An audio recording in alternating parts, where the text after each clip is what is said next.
What's going on, everybody? My name's Corey Tulaba of No Ceilings, and I am here today with my guy Malik Mack, Georgetown point guard. Malik, appreciate you taking the time to chop it up, man. Yeah, no problem. Thanks for having me. Yeah, man. I'm excited to hang out with you, get to know you a little bit better, get to break down your game a little bit. But for anybody who maybe isn't super familiar with your game, how would you describe yourself as a player for somebody who hasn't seen you before? Lefty point guard, shoot the ball, high IQ player, crafty, crafty, and a good facilitator as well.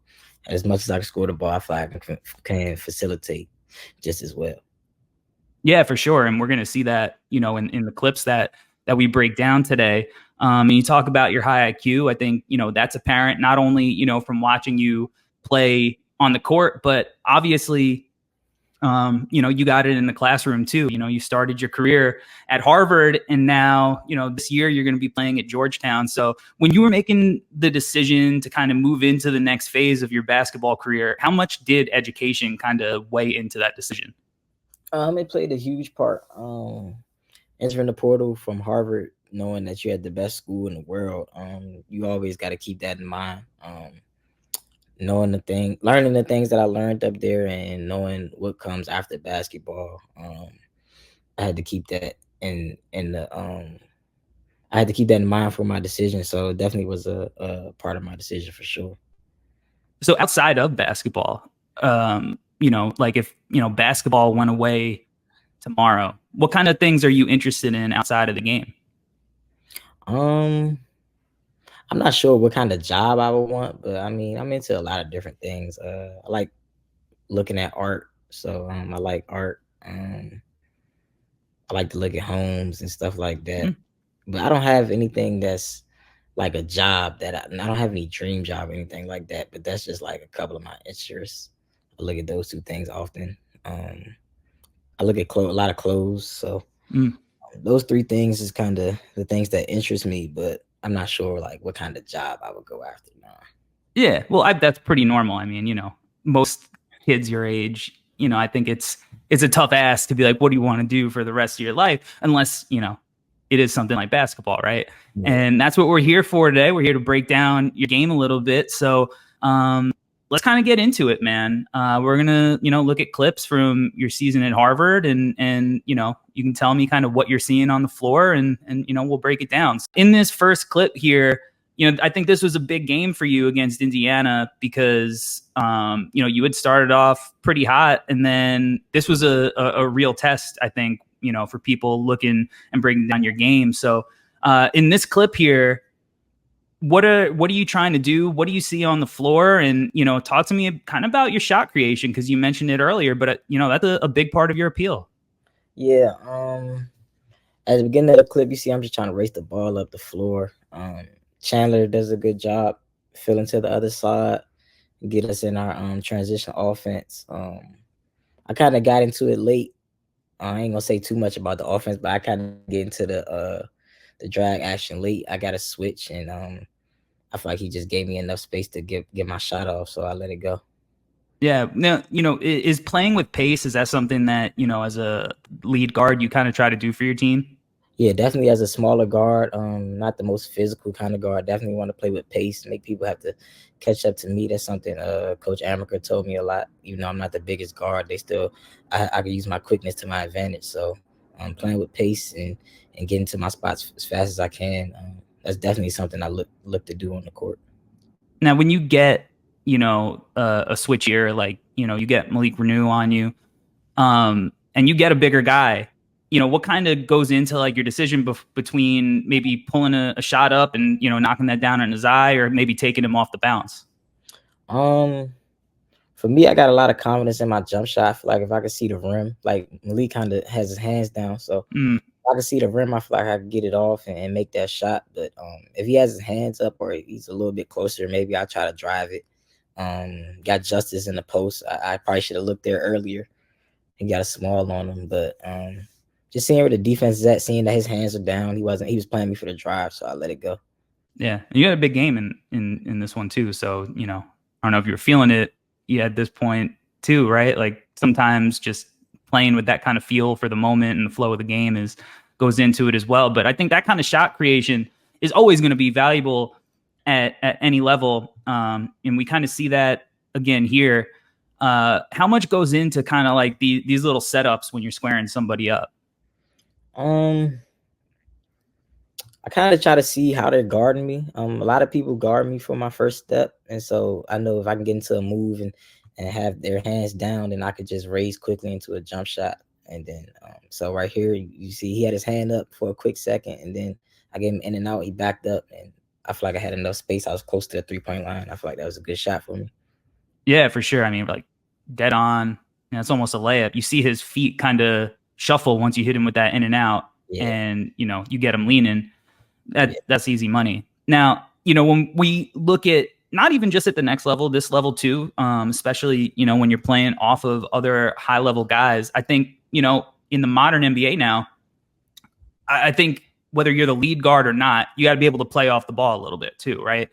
yeah. So, you know, how confident are you kind of like not only as a shooter with the ball in your hands, but as a guy who can kind of, you know, get looks off the catch as well? I'm very comfortable playing off the ball. Growing up, I played a lot off the ball.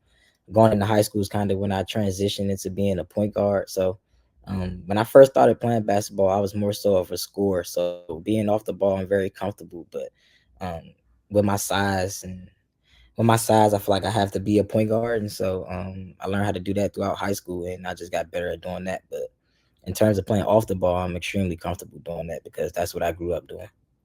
So when you're shooting it well, what, like mechanically, what are kind of the things that you're focused on doing? When I'm shooting it well, just sticking my shot. I feel like when I stick my shot's automatic, and so that's one thing I try to focus on. Just sticking my shot, no matter where the defender is. Just staying in my shooting motion, and no matter where the defender is, just never letting them knock me off my balance on my jump shot. I feel like when I stick my shot, it always goes in. So that's been my main focus on staying consistent, just sticking my jump shot. Yeah. Now I like this one too. You know, coming off maybe like a Zoom DHO kind of situation. And what's kind of the decision here to pull this one? What are you reading from your defender? I want to say on this play we called I'm not gonna say the name of the play, but we called a play for me to go back door. Okay. But my defender, you see, he played me low, so he doesn't let me go back door. So I just chased for the handoff, and he went under the handoff. So I feel like wherever I'm at on the floor, I'm comfortable. I can shoot the ball from there. So once I seen he went under, I gotta shoot it because you can't allow defenders to go under. That should be a shot every time. Yeah. That's easy money right there. Now I love this, you know, moving, you know, in a little bit because you're scoring, you're kind of a 3-level scorer, right? Like, you know, you're not just a guy who needs to shoot threes. You can kind of get the ball when, you know, here in a tough situation, low clock, end of game, and go and get a bucket in the mid range too. So, who are the kind of guys in the NBA that you watch? You know, kind of maybe take a thing here or there from their game. I watch a lot of different players, but in terms of the mid range game, Kyrie Irving gets to his mid range game a lot.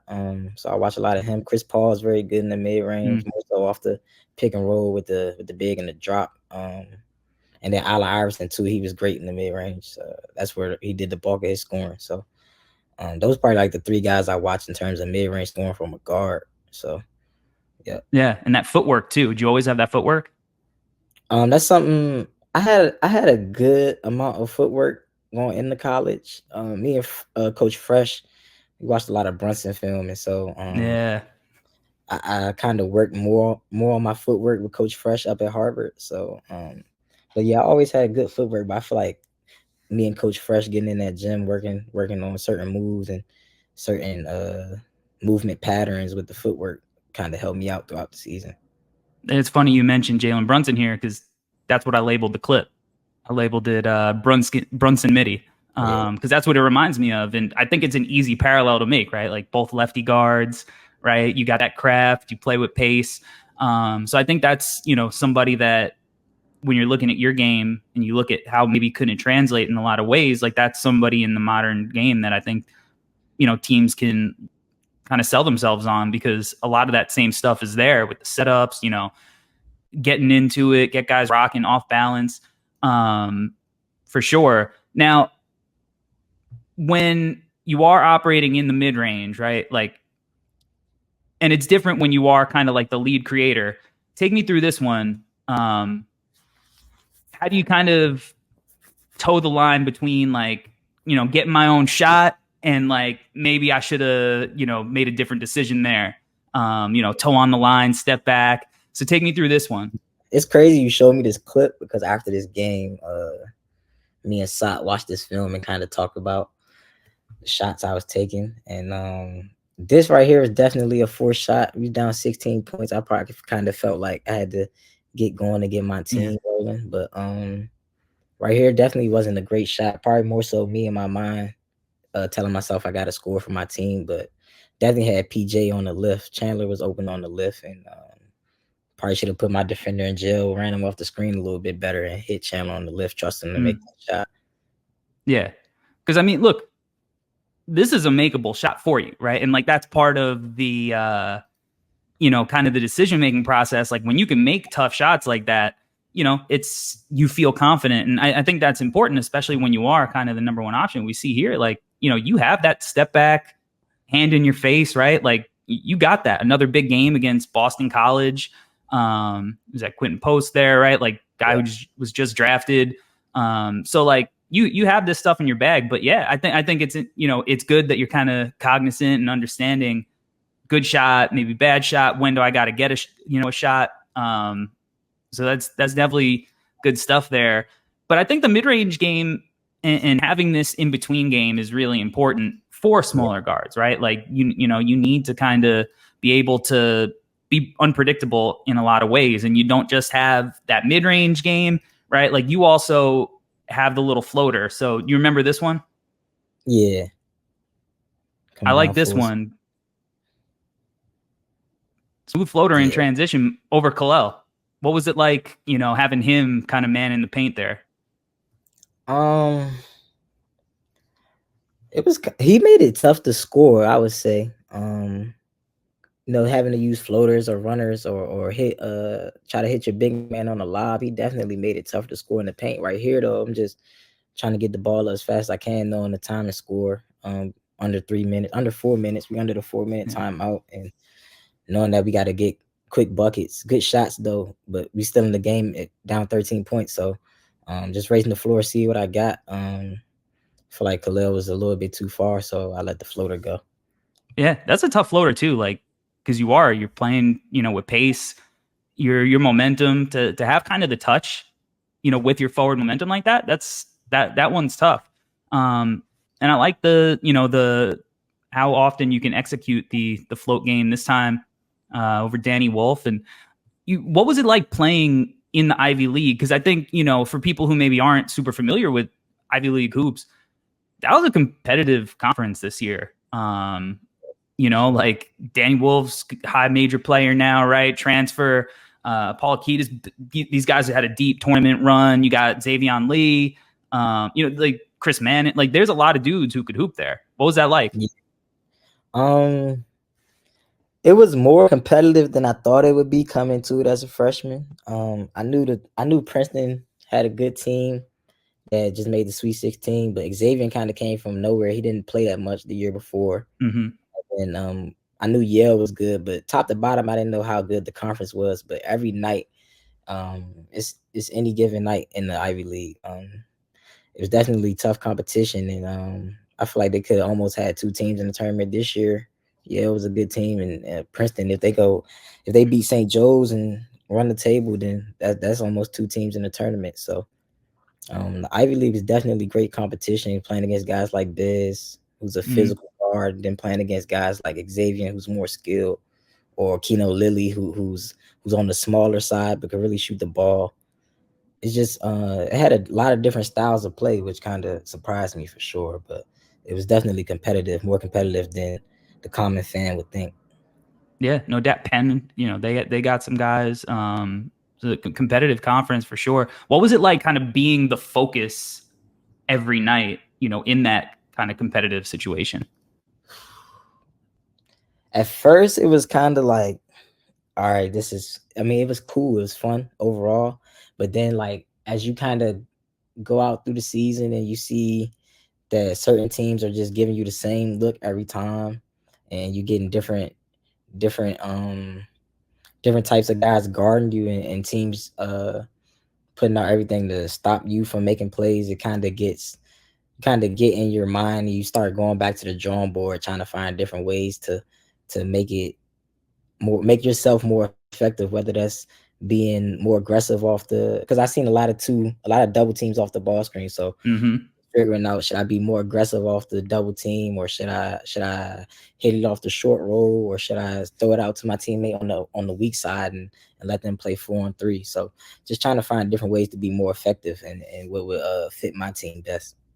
Yeah, I think is going to prepare you, for this upcoming season.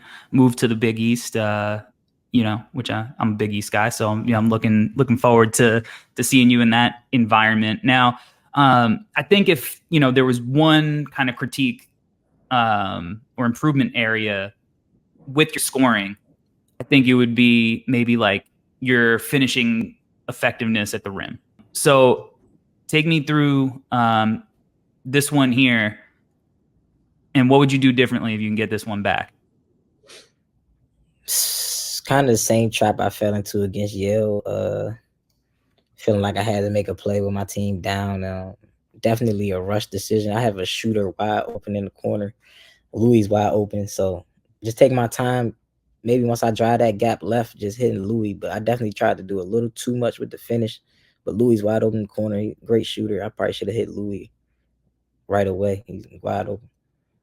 Yeah, but even if you are going to take it to the rack, like maybe go into the defender's body, right? Because you kind of like try to move out of the way, right, and get to your right hand a little bit. Maybe just like embracing that contact and drawing free throws, which I saw you play against Yale when you guys were home, and I think you went to the line almost 10 times that game. So like, I think in a lot of situations you are aggressive and you do embrace that contact. And I think, getting to the line and instead of making those finishes harder on yourself, a lot of times, that helps your efficiency. This is a tough bucket here. Take me through this one.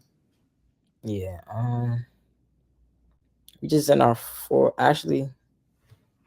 Yeah, we might have been in our 4-out, 1-in offense, and late shot clock situations. I normally just go get it and try to make a play for my team. And we got nothing going on this possession. So I just felt like I could be my man 1-on-1. Got to my strong hand and made a finish. Yeah. Slithering through, a little up and under, little spin. Is it, when you watch guys like Kyrie, is that the kind of stuff that you're trying to take from his game? Like all those angles that he uses as a finisher? Yeah. Kyrie's definitely ridiculous with the finishing. So that's a part of his game I like to watch. Ja Morant as well. A lot of people kind of see him for his dunks, but a lot of people don't see the floaters he takes, or the left hand finishes. Trae Young too, with a lot of his finishes, and Steph too has great finishes around him. So those are the guys I kind of watched in terms of finishing. Mike Conley, right hand. So those are the guys. Conley's a good one. That's another guy who I think you kind of you can see like shades of that in your game. And I think for like left-handed, or even whatever the dominant hand is, you like to see if you can kind of finish both ways. How much do you work on that offhand finishing like you see here? This summer I've been working on it a lot.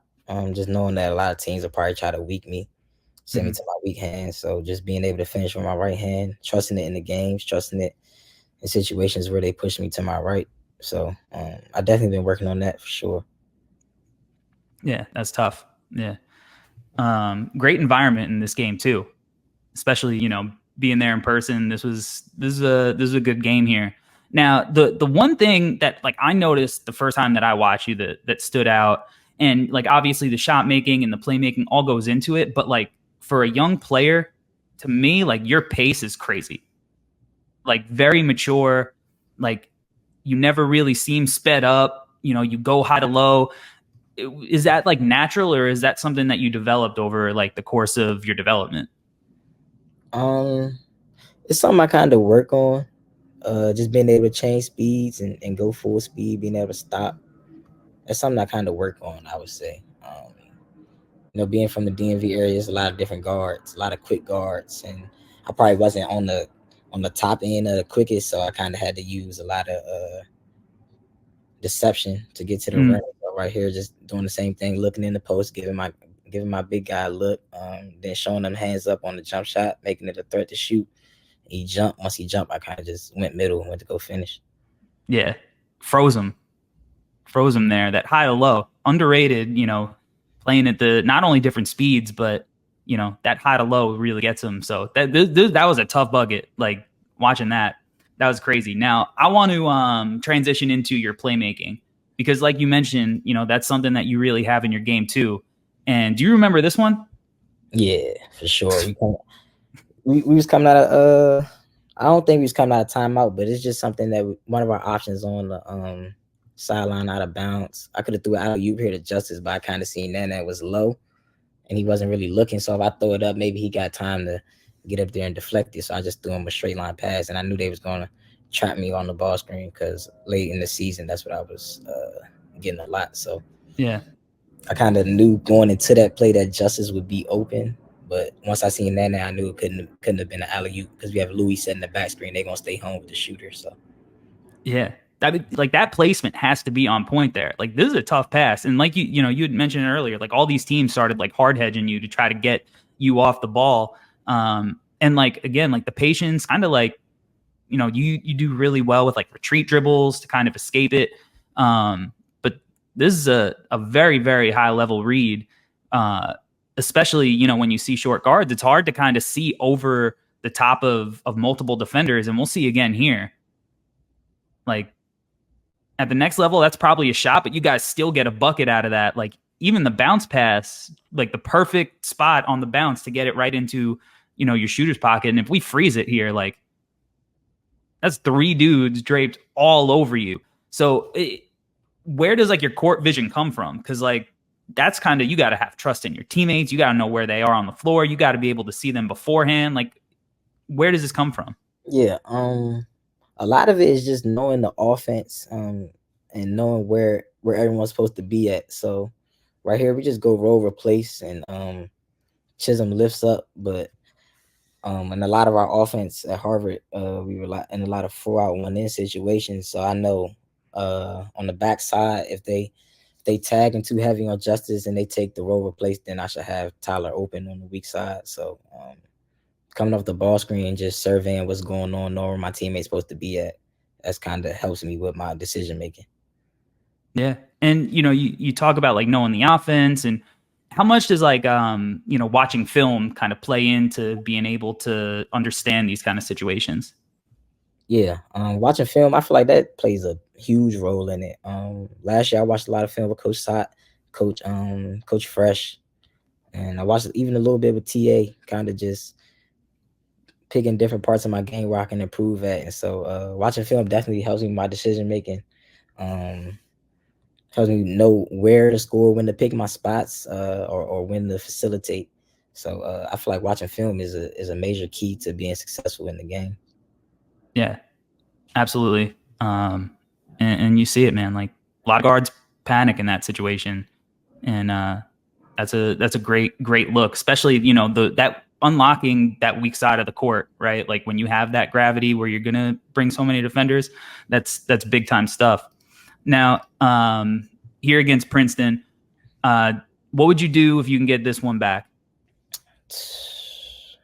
I feel like this game against them, I just wasn't being aggressive off the double team. And right there, I got a weak side. I got a weak side with Luka. I probably could have just caught it more so on the wing and let that ball screen between me and Luka develop. If they throw 2 at me, I got Luka with a short roll to the corner.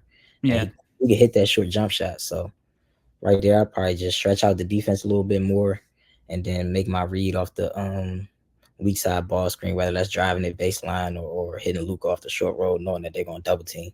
Yeah, and you kind of see the difference in like you kind of kill your dribble when you come back maybe a little early here, because you maybe first think to hit that roll over the top.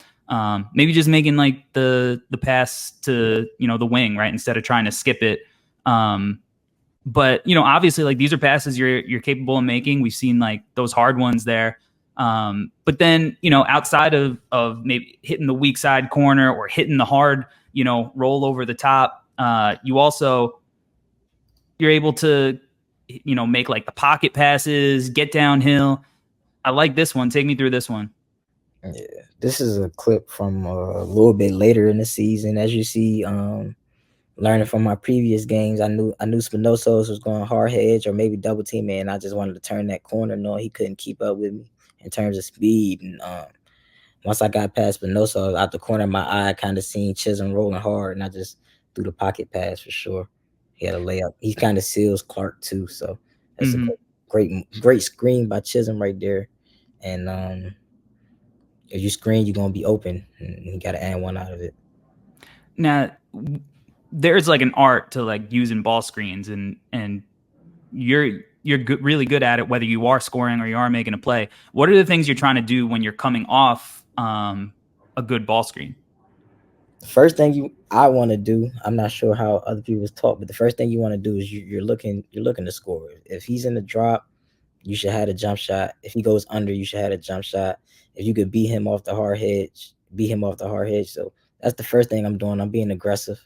The second thing I'm kind of doing, before I even get the ball, I'm kind of just trying to survey what kind of pick and roll am I getting.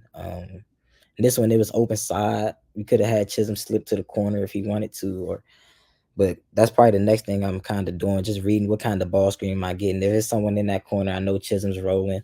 But if it's weak side, just knowing I got if it's open side, I got a lot of different decisions I can make out of it based off what Chisholm's going to do.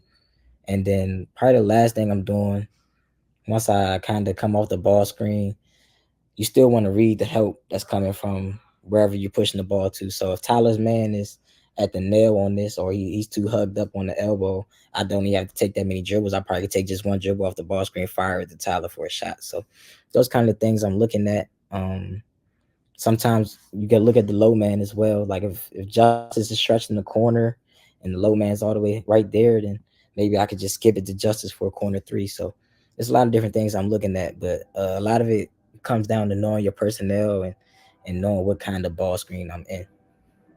100%. And like when you can run a ball screen effectively, like you just broke down all the options. That's why a guy like Chris Paul could be almost 40 years old, right? And he's still playing at a high level in the NBA because, when you think the game fast, you can kind of play the game slow.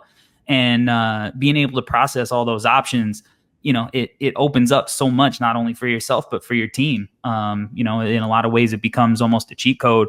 And now with your finishing, we saw, your ability to make passes, to finish with your right hand. Here, you come off like the double drag here. How much, do you kind of work on these offhand passes too?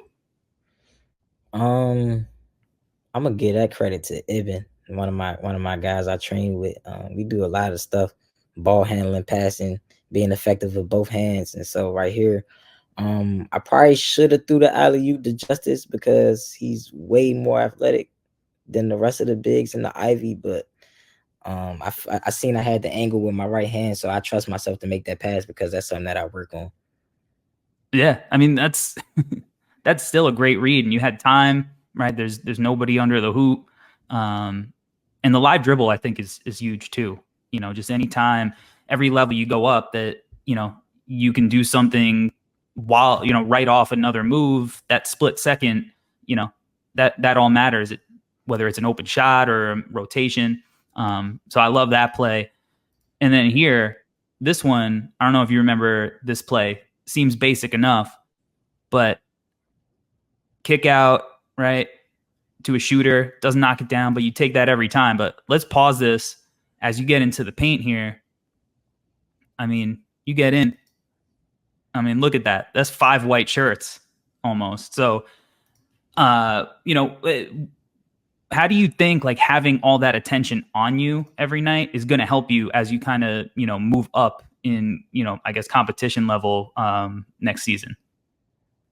I feel like it'll make my teammates' lives easier. I try to tell some of the guys now, just be in the right spots and trust me with the decision making, because when I'm on the floor, I feel like you guys don't. Sometimes you don't even have to dribble the ball. Like I'm going to try to make it as easy as possible for us to score the ball. Whether that's me getting 2 feet in the paint and finding you for an open shot, or throwing. I could have maybe threw the lob here to Justice if the big doesn't step too far up, blocking my vision. So I just try to tell my teammates just to trust me on making decisions. And so I feel like on the next level, once I get my teammates trust and get them to be in the spots that they're supposed to be, then it'll just make my life easier.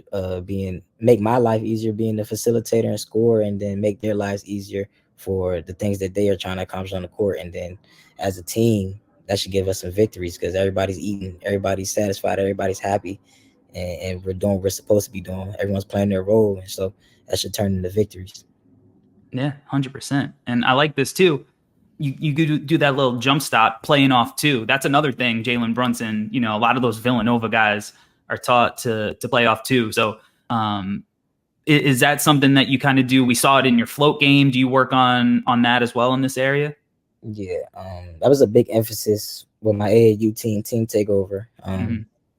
To play off 2 feet, and I feel like as I started to question why do they want us to play off 2 feet, I kind of seen that it gives you more options. If I go in there jumping off 1 foot, it's probably gonna be a turnover. Like, it's too many hands, it's too many bodies flying around. But me playing off 2 feet, it kind of slows the game down, gives me a chance to scan the floor and make a decision. So playing off 2 feet here, it gives me a chance to get to a floater, it gives me a chance to throw the lob to Justice, and it gives me a chance to kick it to Chandler right there. Or if I don't have any options, then I can pivot out and kick the ball out. But taking off on 1 foot is only it's a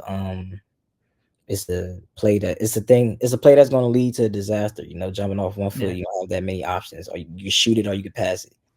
What are you kind of looking forward to most next year, playing at Georgetown? Are there any like matchups in particular you're like really hyped up for? What are you looking forward to next year? I'm looking forward to playing in the Garden. Let's go. That's I'm a New York guy. Let's go. I'll be there. I'm looking forward to the rivalry game with Syracuse.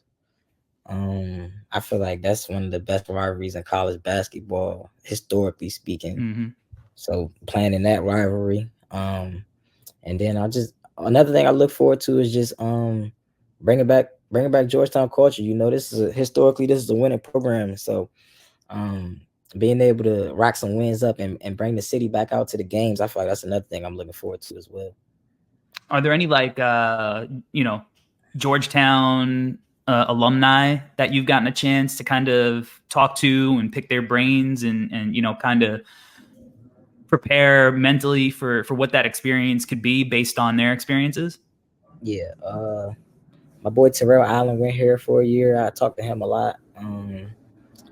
Trey Campbell went here for a little bit. That's another guy I know, but probably the biggest one, Chris Wright. That's one of my big dogs for sure. He's from the area. We went to the same high school, so he's been watching me for a long time. And me going to that high school, knowing that he was the all-time leading scorer there, just I always wanted to see his approach to it. And now that I'm kind of in the same shoes that he was once in, that's a person who definitely gives me a lot of insight on what it's like to be a Hoya. So that's definitely one of the guys. That's probably the biggest one, most major one for sure. What's it like kind of coming back to this area, being a guy who grew up somewhat around here and getting to play there? What does this mean? It means a lot to me because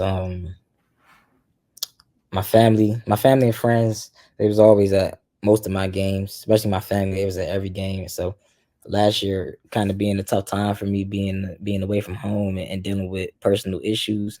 I feel like coming home, being able to see my friends and families at the game again is just going to give me a lot more confidence, and it's going to mean a lot to me because these are the people that I'm doing it for. So being able to play right in front of their face and be the talk of the town once we get things rolling here is something I look forward to for sure. What are the things that you've kind of been working on over the off season that you're kind of excited to get to show off once the games start kicking off? The main thing I really been working on was getting my body right. Getting stronger, adding a couple more pounds to my frame. I know that's something some people kind of critique me on. So Mhm. being able to defend, I feel like that's something I've been working on. And then my finishing ability, that's something I've been working on a lot. Right hand, left hand, floater, runner. It doesn't really matter. I feel like I've been working on my finishes a lot. So those are things I've been working on, and then kind of just trying to stay consistent with my jump shot, even improving my jump shot. Different ways of shooting the ball, running off screens, or coming off the ball screen, or just being ready for a simple catch and shoot. Just um, becoming a better shooter as well. So those are the things I've been working on.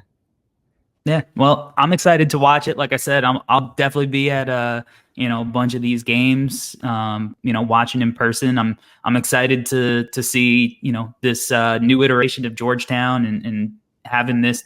They're such a storied part of the Big East, and having this program be back. I feel like the Big East right now, is really strong. Whether St. John's kind of the revitalization there, or like you said, Syracuse is always in the mix. Marquette's been a powerhouse. Obviously, UConn back-to-back champs. You're gonna have a lot of tests, and I'm excited to watch your development this year, man. So, yeah, I appreciate you taking the time to break down your game and kind of just chop it up, man. Yes, sir. Thank you for having me.